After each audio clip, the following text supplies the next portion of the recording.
You might recall from your general chemistry course that isotopes differ from each other only in the number of neutrons.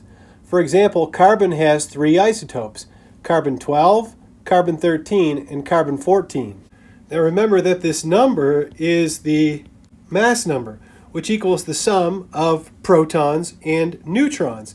Now since carbon always has 6 protons, that means that the number of neutrons in carbon-12 is 6, the number of neutrons in carbon-13 is 7, and the number of neutrons in carbon-14 is 8. And so isotopes differ. How? They differ in the number of neutrons. Now all of these isotopes are found in nature, but carbon-12 is the most abundant, constituting 98.9% of all carbon atoms found on Earth. The second most abundant isotope is carbon-13, which constitutes about 1.1% of all the carbon atoms on the Earth. The amount of carbon-14 found in nature is very, very small. In a mass spectrometer, each individual molecule is ionized and then passed through a magnetic field. When methane is analyzed, 98.9% of the molecular ions will contain a carbon-12 atom, while only 1.1% will contain a carbon-13 atom.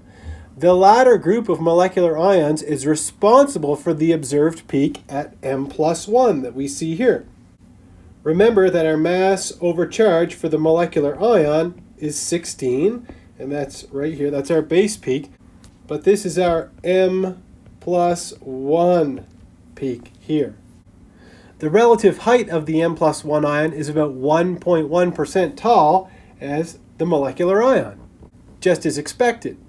Larger compounds containing more carbon atoms will have a larger M+1 ion. For example, decane has 10 carbon atoms in its structure, so the chances that a molecule of decane will possess one carbon-13 atom are 10 times greater than the chances that a molecule of methane will possess a carbon-13 atom. Consequently, the M+1 peak in the mass spectrum of decane is 11% as tall as the molecular ion peak.